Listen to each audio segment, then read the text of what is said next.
ನಮಸ್ಕಾರ ವೀಕ್ಷಕರೇ, ನಮಸ್ಕಾರ ಸ್ನೇಹಿತರೆ. ನಾನು ನಿಮ್ಮ ಮಂಜುನಾಥ್ ಸಿಂಧಲಿ, ವಾಸ್ತು ಎಕ್ಸ್ಪರ್ಟ್.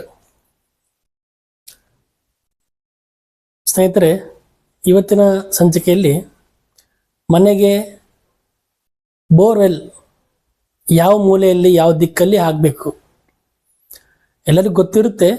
ಆದರೆ ಪರ್ಫೆಕ್ಟಾಗಿ ಇದೇ ಸ್ಪಾಟಲ್ಲಿ ಇಂಥದೇ ಒಂದು ಮೂಲೆಯಲ್ಲಿ ಬರಬೇಕು ವಾಸ್ತುಶಾಸ್ತ್ರದ ಪ್ರಕಾರ ಅನ್ನೋದನ್ನು ನಿಮಗೆ ನಾನು ತಿಳಿಸ್ಕೊಡ್ತೀನಿ. ಶಾಸ್ತ್ರದ ನಿಯಮಾನುಸಾರವಾಗಿ ಎಲ್ಲಿ ಇರಬೇಕು ಬೋರ್ವೆಲ್ ನೋಡೋಣ ಬನ್ನಿ. ಈಗ ನೋಡಿ ಸ್ನೇಹಿತರೆ, ಇದು ಮನೆಯ ಗೋಡೆ, 4 ಗೋಡೆಗಳು. ಇದು ಮನೆ ಕಾಂಪೌಂಡು, ಓಕೆನಾ. ಪೂರ್ವ, ಪಶ್ಚಿಮ, ಉತ್ತರ, ದಕ್ಷಿಣ. ಇದು ಈಶಾನ್ಯ ಮೂಲೆ, ಆಗ್ನೇಯ ಮೂಲೆ, ನೈಋತ್ಯ ಮೂಲೆ, ವಾಯು ಮೂಲೆ. ಸೊ ಇಲ್ಲಿ ಏನಾಗುತ್ತೆ ಅಂದ್ರೆ ಸ್ನೇಹಿತರೆ, ಈಗ ಮನೆ ಏನೋ ಇಲ್ಲಿ ರೆಡಿ ಇದೆ, 4 ಗೋಡೆ ರೆಡಿ ಇದೆ, ಕಾಂಪೌಂಡನ್ನು ಸಹ 4 ಗೋಡೆ ರೆಡಿ ಇದೆ. ಇಲ್ಲಿ ಏನಾಗುತ್ತಂದರೆ ಬೋರ್ವೆಲ್ ಹಾಕಲಿಕ್ಕೆ ವಾಸ್ತುಶಾಸ್ತ್ರದ ನಿಯಮಾನುಸಾರವಾದ ಸ್ಥಳ ಎಲ್ಲಿ ನೋಡಿ ಸ್ನೇಹಿತರೆ. ಮೊದಲನೇದಾಗಿ ನೀವು ಈ ಕಾಂಪೌಂಡ್ ಮೂಲೆ ಇಲ್ಲಿದೆಯಲ್ಲ, ಇದು ಮನೆಯ ಗೋಡೆದ ಮೂಲೆ. ಮೊದಲು ಇಲ್ಲಿಂದ ಒಂದು ಲೈನ್ ಇಲ್ಲಿಗೆ ನೋಡಿ, ಈ ರೀತಿ ನೀವು ಲೈನ್ ಮಾರ್ಕ್ ಮಾಡ್ಕೋಬೇಕು. ನಿಮ್ಮ ಒಂದು ಸೈಟ್ ಅಥವಾ ಮನೆಯ ಈಶಾನ್ಯ ಮೂಲೆ ಹೊರಗಡೆ ಈ ರೀತಿ ನೀವು ಮಾರ್ಕ್ ಮಾಡ್ಕೋಬೇಕು. ನೆಕ್ಸ್ಟ್ ಇಲ್ಲಿ ಈ ಒಂದು ಮಾರ್ಕ್,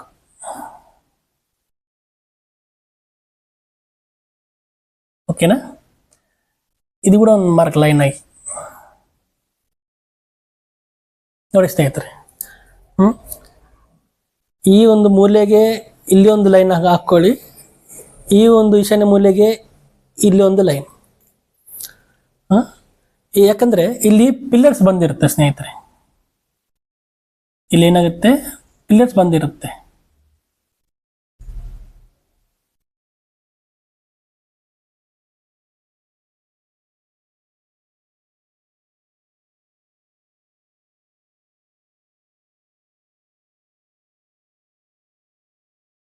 ಈ ರೀತಿ ಪಿಲ್ಲರ್ಸ್ ಬಂದಿರುತ್ತೆ.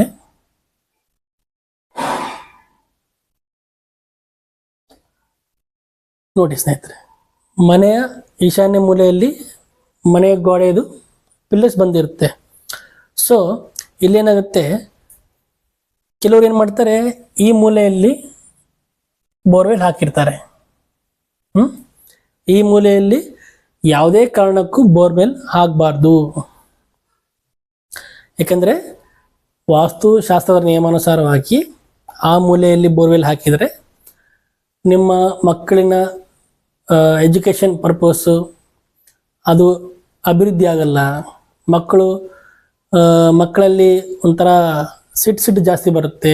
ಮುಖ್ಯವಾಗಿ ಈ ಮನೆಯ ಯಜಮಾನ ಯಾರಿರ್ತಾರೋ ಅವ್ರಿಗೆ ಕೂಡ ಬಿಸ್ನೆಸ್ಸಲ್ಲಿ ಗ್ರೋತ್ ಆಗಲ್ಲ. ಹಾಗೂ ಎಲ್ಲ ರೀತಿಯಿಂದಲೂ ಆತಂಕಗಳು. ಇಲ್ಲಿ ಒಂದು ತಿಳ್ಕೊಳ್ಳಿ ಸ್ನೇಹಿತರೆ, ನಾನು ಈ ಥರ ಎಲ್ಲ ಹೇಳ್ತಿದ್ದೀನಲ್ಲ, ನಿಮಗೆ ಭಯಪಡಿಸ್ಬೇಕು ಅಂತ ನಾನು ಹೇಳ್ತಾ ಇಲ್ಲ. ನೀವು ಎಚ್ಚರ ಆಗ್ರಿ, ಜಾಗೃತ ಆಗ್ರಿ. ಮುಂದೆ ಬರುವಂಥ ಆಪತ್ತನ್ನು ನೀವು ಇವಾಗಲೇ ನೀವು ಸರಿ ಮಾಡ್ಕೊಳ್ಳಿ, ನೀವೇ ಸರಿ ಮಾಡ್ಕೊಳ್ಳಿ ಅಂತ ನಿಮಗೆ ನಾನು ತಿಳಿಸ್ತಾ ಇದ್ದೀನಿ. ಅಷ್ಟೇ ಹೊರತು ನಾನು ನಿಮಗೆ ಪಡಿಸ್ಬೇಕಂತ ಆ ಥರ ಏನು ಹೇಳ್ತಾ ಇಲ್ಲ. ವಾಸ್ತುಶಾಸ್ತ್ರದ ನಿಯಮಾನುಸಾರವಾಗಿ ಏನೇನು ತೊಂದರೆ ಆಗುತ್ತೆ. ಸೊ ಇಲ್ಲಿ ಈ ಮೂಲೆಯಲ್ಲಿ ಯಾವುದೇ ಕಾರಣಕ್ಕೂ ಬೋರ್ವೆಲ್ ಇರಬಾರ್ದು, ಓಕೆನಾ ಸ್ನೇಹಿತರೆ. ಹಾಗಾದರೆ ಎಲ್ಲಿ ಇರಬೇಕು ನೋಡೋಣ ಬನ್ನಿ. ಒಂದನೇದು ಇಲ್ಲಿ ಹಾಕಿ ಬೋರು ನೋಡಿ, ಇದು ಈಶಾನ್ಯ ಮೂಲೆ, ಉತ್ತರ ಈಶಾನ್ಯಕ್ಕೆ ಮೂಲೆಯಲ್ಲಿ ಬೋರ್ ಹಾಕಿ. ಇಲ್ಲಿ ಬೋರ್ ಹಾಕಿ. ಇಲ್ಲ, ಒಂದು ವೇಳೆ ನಿಮಗೆ ಜಾಗ ಇಲ್ಲ ಅಂದರೆ ಇಲ್ಲಿ ಹಾಕಿ. ಇದು ಪೂರ್ವ ಈಶಾನ್ಯ ಮೂಲೆ, ಇಲ್ಲಿ ಇಲ್ಲಿ ಇಲ್ಲಿ ಬೋರ್ವೆಲ್ ಹಾಕಿ. ಇದು ಕ್ಯಾನ್ಸಲ್ ಇದು ಈ ಮೂಲೆಯಲ್ಲಿ ಕ್ಯಾನ್ಸಲ್, ಇಲ್ಲಾದರೂ ಹಾಕಿ ಅಥವಾ ಇಲ್ಲಾದರೂ ಹಾಕಿ ಬೋರ್ವೆಲ್ನ. ಇನ್ನೊಂದು ಏನಂದ್ರೆ ಸ್ನೇಹಿತರೆ, ಇಲ್ಲಿ ಕರೆಕ್ಟಾಗಿ ಈಗ ನಾನು ತೋರಿಸ್ತಕ್ಕಂಥ ಒಂದು ಸ್ಥಳದಲ್ಲಿ ಇಲ್ಲೇ ಹಾಕಬೇಕಂದ್ರೆ ನಿಮ್ಮ ಒಂದು ಸೈಟಿನ ಒಂದು ಮನೆಯ ಒಂದು ಡಿಗ್ರಿ ಚೆಕ್ ಮಾಡ್ಬೇಕು ಸ್ನೇಹಿತರೆ. ಡಿಗ್ರಿ ಎಷ್ಟಿರ್ಬೇಕಂದ್ರೆ ಈಶಾನ್ಯ ಮೂಲೆಗೆ 40 ಅಥವಾ 45 ಡಿಗ್ರೀಸ್ ಇರಬೇಕು. 40 ಅಥವಾ 45 ಡಿಗ್ರೀಸ್ ಕರೆಕ್ಟ್ ಇದೇ ಮೂಲೆಯಲ್ಲಿ ನೀವು ಕಂಪಾಸ್ ಇಟ್ಟಾಗ, ಈ ರೀತಿ ಇಟ್ಟಾಗ ಇದೇ ಮೂಲೆಗೆ ಕರೆಕ್ಟು 40-45 ಡಿಗ್ರಿ ತೋರಿಸ್ತಂದ್ರೆ ಆಗ ನೀವು ಕಣ್ಮುಚ್ಕೊಂಡು ಇಲ್ಲಿ ಮಾರ್ಕ್ ಮಾಡಿದ್ದೀನಿ ನೋಡಿ, ಸರಿಯಾಗಿ ನೋಡ್ಕೊಳ್ಳಿ. ಇಲ್ಲಿ ಅಥವಾ ಇಲ್ಲಿ ನೀವು ಬೋರು ಹಾಕ್ಬೋದು, ತೊಂದರೆ ಏನಿಲ್ಲ, ನಾವು ಗ್ಯಾರಂಟಿ. ಓಕೆನಾ? ನೆಕ್ಸ್ಟ್ ಇಲ್ಲಿ ಬೇಡ ಅಂದ್ಕೊಳ್ರಿ, ನೆಕ್ಸ್ಟ್ ಎಲ್ಲಿ ಹಾಕಬೇಕು? ಈಗ ಇದು ಮೇಲ್ಗಡೆ ಪಿಲ್ಲರ್ ಬಂದಿರುತ್ತಲ್ಲ, ಪಿಲ್ಲರ್ ಎಲ್ಲ ಮೇಲ್ಗಡೆ ಬಂದಿರುತ್ತೆ. ಸೊ ಇಲ್ಲಿ ಏನಾಗಬೇಕು,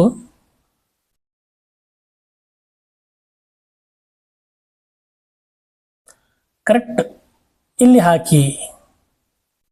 ಒಂದನೇ ಮನೆಯಲ್ಲಿ ನೋಡ್ರಿ, ಇದು ಒಂದನೇ ಮನೆ, ಇದು ಎರಡನೇ ಮನೆ, ಮೂರನೇ ಮನೆ. ಸೊ ಇಲ್ಲಿ ಕರೆಕ್ಟ್ ಇಲ್ಲಿ ಬೋರ್ವೆಲ್ ಹಾಕಿ. ಇಲ್ಲಿ ಕೂಡ ಸೇಮ್ ಹಾಗೆ ಕರೆಕ್ಟ್ ಈ ಪಿಲ್ಲರ್ ಕೆಳಗಡೆನೆ ಬೋರ್ವೆಲ್ ಹಾಕಿ. ಈಶಾನ್ಯ ಮೂಲೆ ಕರೆಕ್ಟ್ ಮೂಲೆಗೆ ಬೋರ್ವೆಲ್ ಬರ್ಬೇಕು. ಯಾಕಂದ್ರೆ ಇಲ್ಲಿ ಅಗ್ನಿ ತತ್ವ ಇರುತ್ತೆ, ಅಂದ್ರೆ ಮೀನ್ಸ್ ಅಗ್ನಿ ದೇವತೆ ಇಲ್ಲಿ ಇರುತ್ತೆ. 45 ದೇವತೆಗಳಲ್ಲಿ ಅಗ್ನಿ ದೇವತೆ ಇಲ್ಲಿ ನಿವಾಸ ಇರುತ್ತೆ. ಕರೆಕ್ಟ್ ಎಕ್ಸಾಕ್ಟ್ ಈಶಾನ್ಯ ಮೂಲೆಯಲ್ಲಿ ಗುರುಗ್ರಹ ಇರ್ತಾನೆ ಕರೆಕ್ಟೇ, ಆದರೆ 45 ಗ್ರಹಗಳು ಬೇರೆ ಸ್ನೇಹಿತರೆ, ಚೆನ್ನಾಗಿ ಅರ್ಥ ಮಾಡ್ಕೊಳ್ಳಿ. ನವಗ್ರಹಗಳು ಅಂದರೆ 9 ಗ್ರಹಗಳು ಬೇರೆ, ಮನೆಗೆ 45 ದೇವತೆಗಳು ಬೇರೆ. ಅದು 45 ದೇವತೆಗಳನ್ನ ಎಲ್ಲೆಲ್ಲಿ ಯಾವ್ಯಾವ ಜಾಗದಲ್ಲಿ ಇರ್ತಾರೆ, ಯಾವ್ಯಾವ ಸ್ಥಳ ಅಂತ ನಾನು ನೆಕ್ಸ್ಟ್ ಮುಂದೆ ಬರುವಂಥ ವಿಡಿಯೋದಲ್ಲಿ ತೋರಿಸ್ತೀನಿ, ನಾನು ಹೇಳ್ತೀನಿ. ಈಗ ಬೋರು ಇಲ್ಲಿ ಹಾಕಿ ಅಥವಾ ಇಲ್ಲಿ ಹಾಕಿ ಅಥವಾ ಇಲ್ಲಿ ಹಾಕಿ, ಓಕೆನಾ? ಇಲ್ಲಿ ಕೂಡ ಹಾಕ್ಬೋದು. ಸೊ ಇಲ್ಲಿ ಮತ್ತು ಇಲ್ಲಿ ಈ ಎರಡು ಸ್ಥಾನದಲ್ಲಿ ಯಾವಾಗ ಹಾಕಬೇಕಂದ್ರೆ ಡಿಗ್ರಿ 40 ಅಥವಾ 45ನಲ್ಲಿ ಇರಬೇಕು. ಅಂಥ ಸಂದರ್ಭದಲ್ಲೇ ಇಲ್ಲಿ ಅಥವಾ ಇಲ್ಲಿ ಬೋರ್ ಹಾಕಿದರೆ ಉತ್ತಮವಾದ ನಿಮಗೆ ಅಭಿವೃದ್ಧಿ ಕಾಣ್ತೀರಿ. ಹಣದ ವಿಷಯದಲ್ಲಾಗಲಿ, ಬಿಸ್ನೆಸ್ ವಿಷಯದಲ್ಲಾಗಲಿ, ನಿಮ್ಮ ಒಂದು ದಾಂಪತ್ಯ ಜೀವನ ಆಗಲಿ, ಸೊ ಎಲ್ಲ ರೀತಿಯಿಂದನೂ ನಿಮಗೆ ಅಭಿವೃದ್ಧಿ ಕಾಣ್ತೀರಿ. ಇಲ್ಲ ಸರ್, ನಮಗೆ ಈಶಾನ್ಯ ಮೂಲೆ ನಮಗೆ 50 ಇದೆ, 30 ಇದೆ ಡಿಗ್ರಿ, 30 ಇದೆ ಡಿಗ್ರಿ ಅಥವಾ 50 ಇದೆ, 60 ಇದೆ ಡಿಗ್ರಿ ಅಂದರೆ ಒಂದು ವೇಳೆ ನಿಮಗೆ 30 ಆ ರೀತಿ ಇದ್ದರೆ ನೀವು ಇಲ್ಲಿ ಹಾಕ್ಕೋಬೋದು. ಓಕೆನಾ ಸ್ನೇಹಿತರೆ? ಇಲ್ಲಿ ಹಾಕ್ಕೋಬೋದು. ಅಂದರೆ ಈ ಮೂಲೆ ಬಿಟ್ಟು ಫಸ್ಟ್ನೇ ಒಂದೇ ಮನೆ ನೋಡಿ, ಇಲ್ಲಿ ಒಂದೇ ಮನೆ ಇಲ್ಲಿ ಹಾಕ್ಕೋಬೋದು. ಓಕೆನಾ? ನಿಮಗೆ ಇನ್ನು 50-60 ಡಿಗ್ರಿ ಇದ್ದಾಗ ನೀವು ಪೂರ್ವ ಈಶಾನ್ಯ ಮೂಲೆಯಲ್ಲಿ ಇಲ್ಲಿ ಹಾಕ್ಕೋಬೋದು. ಓಕೆನಾ ಸ್ನೇಹಿತರೆ? ಇಲ್ಲಿ ಮಾತ್ರ ಯಾವುದೇ ಕಾರಣಕ್ಕೂ ಈ ಒಂದು ಮೂಲೆ, ಈ ಪಾಯಿಂಟ್ ಆಫ್ ಮೂಲೆಯಲ್ಲಿ ಎಲ್ಲಿ ಯಾವುದೇ ಕಾರಣಕ್ಕೂ ಹಾಕಲೇಬಾರ್ದು ಬೋರ್ವೆಲ್. ಓಕೆನಾ ಸ್ನೇಹಿತರೆ? ಕೆಲವರು ಏನು ಮಾಡ್ತಾರೆ, ನಾನು ಕೆಲವೊಂದು ಮನೆಗಳು ನೋಡಿದ್ದೀನಿ, ಅವ್ರು ಏನು ಮಾಡ್ತಾರೆ, ಮನೆ ಒಳಗಡೆ ಪಶ್ಚಿಮ ದಿಕ್ಕು ಇದೆಯಲ್ಲ, ಇಲ್ಲಿ ಬೋರ್ವೆಲ್ ಹಾಕಿರ್ತಾರೆ. ಯಾಕಂದ್ರೆ ಪಶ್ಚಿಮ ದಿಕ್ಕಿಗೆ ಬೋರ್ ನೋಡಿ ಸ್ನೇಹಿತರೆ, ಪಶ್ಚಿಮ ದಿಕ್ಕಿಗೆ ವರುಣದೇವ ಇರ್ತಾನೆ, ಅಂದ್ರೆ ಶನಿ ಗ್ರಹ ಇರ್ತಾರೆ. ಗ್ರಹ ಬಂದ್ಬಿಟ್ಟು ಶನಿ ಗ್ರಹ, ಇದಕ್ಕೆ ಇಲ್ಲಿ ಇರುವಂತ ಜಾಗ. ದೇವತೆ ಬಂದ್ಬಿಟ್ಟು ವರುಣದೇವ. ವರುಣ ಅಂದ್ರೆ ನೀರಿನ ದೇವತೆ, ಜಲದೇವ ಅಂತಿರಲ್ಲ ಹಾಗೆ. ಸೊ ಹಾಗಾಗಿ ಇಲ್ಲಿ ನೀರು ಇರಬೇಕು. ಬೋರ್ ಅಂದ್ರೆ ನೀರಲ್ವಾ, ಆದ್ರೆ ಬೋರದಲ್ಲಿ ಕೇವಲ ನೀರಲ್ಲ, ಮೋಟರ್ ಸಹ ಇರುತ್ತೆ. ಅಂದ್ರೆ ಎಲೆಕ್ಟ್ರಿಕಲ್ ಅಂದ್ರೆ ಅಗ್ನಿ ಅಲ್ವಾ, ಅಗ್ನಿ ತತ್ವ. ಹೌದಾ? ಅಗ್ನಿ ತತ್ವ ಕೂಡ ಇರುತ್ತೆ ಇಲ್ಲಿ ನೀವು ಬೋರ್ವೆಲ್ ಹಾಕಿದಾಗ ನಿಮಗೆ ಜಾಸ್ತಿ ಒಂದು ರಿಸಲ್ಟ್ ಅನ್ನೋದು ನಿಮಗೆ ಕಾಣಿಸೋದಿಲ್ಲ. ಏನೋ ಒಂದು ಅಭಿವೃದ್ಧಿ ಆಗಲಿ, ನಿಮಗೆ ಒಂದು ಹೆಚ್ಚಿನ ಅಭಿವೃದ್ಧಿ ಕಾಣಬೇಕಂದ್ರೆ ಈಶಾನ್ಯ ಮೂಲೆಯಲ್ಲಿ ನಾನು ತೋರಿಸಿದ ಹಾಗೆ ಈ ಜಾಗವನ್ನು ಮೆನ್ಷನ್ ಮಾಡಿದ್ದೀನಿ ನೋಡಿ, ಇಲ್ಲಿ ಹಾಕಿ. ಒಂದೇ ನಿಮಗೆ ಅನಿವಾರ್ಯ ಪರಿಸ್ಥಿತಿ ಬಂದಾಗ ಇಲ್ಲಿ ಹಾಕಿದಾಗ ನಿಮ್ಗೆ ಗೊತ್ತಿಲ್ಲದೆ ನೀವು ಹಾಕೊಂಡಿದ್ರೆ ಇಲ್ಲಿ ಜಾಗದಲ್ಲಿ ಸುಮಾರು ಒಂದು 100%ನಲ್ಲಿ ನಿಮಗೊಂದು 40% ನೀವು ನಿಮ್ಗೆ ರಿಸಲ್ಟ್ ಮಾತ್ರ ಸಿಗುತ್ತೆ ಅಷ್ಟೇ. ಉಳ್ಕಿದ್ದು 70% ಎಲ್ಲ ನಿಮಗೆ ತೊಂದರೆನೇ. ಓಕೆನಾ? ಯಾವ ತೊಂದರೆ? ಮನೆ ಕಟ್ಟಕ್ಕಾಗಲ್ಲ. ಇನ್ನೊಂದೇನೆಂದರೆ ಶನಿ ಕಾಟ ಆಗಿರುತ್ತೆ. ಶನಿ ಗ್ರಹ ಇಲ್ಲಿ ಇರ್ತಾನೆ ಮನೆ ಒಳಗಡೆ ಪಶ್ಚಿಮ ದಿಕ್ಕಿಗೆ. ಸೊ ಹಾಗಾಗಿ ಇಲ್ಲಿ ಏನಾಗುತ್ತಂದ್ರೆ ಎಲ್ಲ ರೀತಿಯಿಂದನೂ, ಯಾಕಂದರೆ ಶನಿ ಗ್ರಹನೇ ಎಲ್ಲ ಕೊಡುವಂಥ ಪವರ್ಫುಲ್. ಎಲ್ಲ ನವಗ್ರಹಗಳು ಎಲ್ಲ ಪವರ್ಫುಲ್ಲೇ. ಆದರೆ ಮುಖ್ಯವಾಗಿ ಇಲ್ಲಿ ಶನಿ ಗ್ರಹ ಮನೆ ಕಟ್ಟುವುದಕ್ಕೆ, ಆಮೇಲೆ ಸಾಫ್ಟ್ವೇರ್ ಏನು ಉದ್ಯೋಗ ಮಾಡುವಂತಹ ಸಾಫ್ಟ್ವೇರ್ಗಳು ಇಂಜಿನಿಯರ್ಸ್ಗಳು ಏನಿದ್ದಾರೆ ಅವ್ರಿಗೂ ಆ ಶುಭ ಫಲ ಕೊಡುತ್ತೆ. ಎಷ್ಟು ಅಶುಭ ಫಲ? 100%ನಲ್ಲಿ 30% ಮಾತ್ರ ಅವರಿಗೆ ಲಕ್ ಇರುತ್ತೆ. 70% ಅಶುಭ ಕೊಡುತ್ತೆ. ಓಕೆನಾ ಸ್ನೇಹಿತರೆ? ಹಾಗಾಗಿ ನೀವು ಇಲ್ಲೇ ಹಾಕ್ಕೊಳ್ಳಿ. ನೆಕ್ಸ್ಟ್ ಈಗ ಏನಾಗುತ್ತಂದರೆ, ಕೆಲವರು ಮನೆಯಲ್ಲಿ ಏನು ಮಾಡಿರ್ತಾರೆ, ಇಲ್ಲೊಂದು ಗೇಟ್ ಇಟ್ಕೊಂಡ್ಬಿಟ್ಟಿರ್ತಾರೆ, ಕಾಂಪೌಂಡ್ ಗೇಟ್.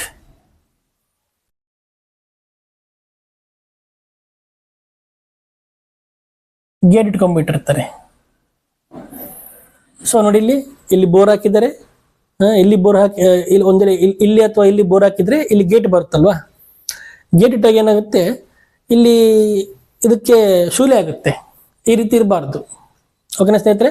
ಒಂದ್ ವೇಳೆ ಇದ್ದಿದ್ದೇ ಆದರೆ ನಮ್ಮಲ್ಲಿ ಪರಿಹಾರ ಇದೆಯಲ್ವಾ. ನಿಮಗೆ ಒಂದೇ ವಿಡಿಯೋದಲ್ಲಿ ನಿಮಗೆ ತೋರಿಸಿದ್ದೆ, ನಾನು ಸ್ಟಾರ್ಟಿಂಗ್ ವಿಡಿಯೋದಲ್ಲಿ ನಿಮಗೆ ಹೇಳಿದ್ದೀನಿ. ನಾನು ನಮ್ಮಲ್ಲಿ ವಾಸ್ತು ರೆಮಿಡೀಸ್ ಅಂದರೆ ವಾಸ್ತು ಪರಿಹಾರಗಳು ಇದ್ದಾವೆ. ಪಿರಮಿಡ್ ಅಳವಡಿಸಿ ನಿಮ್ಮ ಒಂದು ಸಮಸ್ಯೆಯನ್ನು ದೂರ ಮಾಡಿ ಅದು ತೋರಿಸ್ತೀನಿ ನೋಡಿ. ಈ ಒಂದು ಪಿರಮಿಡನ್ನ ನೀವು ಈ ಒಂದು ಗೇಟ್ ಇಟ್ಟಿದ್ರಲ್ವ ಈಶಾನ್ಯ ಮೂಲೆಯಲ್ಲಿ, ಆ ಗೇಟಿನಿಂದ ಒಳಗೆ ಬಂದರೆ ಬೋರು ಇರುತ್ತಲ್ವ. ಹಾಗಾಗಿ ಅದಕ್ಕೆ ಶೂಲೆ ಬರಬಾರ್ದು ಅಂದರೆ ಈ ಒಂದು ಪಿರಮಿಡ್ನ ಅಳವಡಿಸ್ಬೇಕು. ಓಕೆನಾ? ಈ ಒಂದು ಪಿರಮಿಡ್ ಅಳವಡಿಸಿದಾಗ ಈ ಒಂದು ಗೇಟ್ ಕೆಳಗೆ ಭೂಮಿ ಒಳಗೆ ಗೇಟ್ ಎಷ್ಟು ಉದ್ದ ಇದೆಯೋ ಅಷ್ಟು ಉದ್ದ ಪಿರಮಿಡ್ ಅಳವಡಿಸಿದರೆ ಆ ಒಂದು ಶೂಲೆ ಒಂದು ಎಫೆಕ್ಟ್ ಏನೋ ಇರುತ್ತಲ್ಲ, ನೆಗೆಟಿವ್ ಎನರ್ಜಿನ ಕ್ಲಿಯರ್ ಮಾಡುತ್ತೆ, ಪಾಸಿಟಿವ್ ಎನರ್ಜಿ ಬರುತ್ತೆ. ಇದನ್ನು ನಾವು ಮಾಡಿದ್ದೇವೆ ಆಲ್ರೆಡಿ. ಓಕೆನಾ? ಹಾಗಾಗಿ ನಿಮಗೆ ತಿಳಿಸಿದ್ದೀವಿ. ಓಕೆನಾ ಸ್ನೇಹಿತರೆ? ನೆಕ್ಸ್ಟ್ ಆಮೇಲೆ ಈ ಒಂದು ಸ್ಥಳ ಬಿಟ್ಟು ಎಲ್ಲೆಲ್ಲಿ ಇರಬಾರ್ದು. ಇಲ್ಲೇ ಆಗಲಿ, ಇಲ್ಲಿ ಆಗ್ನೇಯದಲ್ಲಾಗಲಿ, ಇಲ್ಲಾಗಲಿ, ದಕ್ಷಿಣದಲ್ಲಾಗಲಿ, ಇಲ್ಲಾಗಲಿ, ಎಲ್ಲಿ ಇರಬಾರ್ದು ನೋಡಿ ಸ್ನೇಹಿತರೆ. ಇಲ್ಲಿ ಎಲ್ಲಿ ಇರಬಾರ್ದು, ತಪ್ಪು. ಇದೆಲ್ಲ ರಾಂಗ್ ಪ್ಲೇಸ್ಮೆಂಟ್. ಅರ್ಥ ಆಯ್ತಾ ಸ್ನೇಹಿತರೆ? ಇದು ಇದು ಇದು ಇದು ಓಕೆನಾ ಸ್ನೇಹಿತರೆ? ನೀವು ಚೆನ್ನಾಗಿ ಅರ್ಥ ಮಾಡ್ಕೊಂತೀರಾ ಅಂತ ನಾನು ಭಾವಿಸ್ತೀನಿ. ನೆಕ್ಸ್ಟ್ ಮುಂದೆ ಬರುವಂಥ ವಿಡಿಯೋದಲ್ಲಿ ಇನ್ನಷ್ಟು ಹೆಚ್ಚಿನ ಮಾಹಿತಿ ವಾಸ್ತುಶಾಸ್ತ್ರದ ಬಗ್ಗೆ ಹಾಗೂ ಮನೆ ಬಗ್ಗೆ ನಿಮಗೆ ನಾನು ತಿಳಿಸ್ತೀನಿ.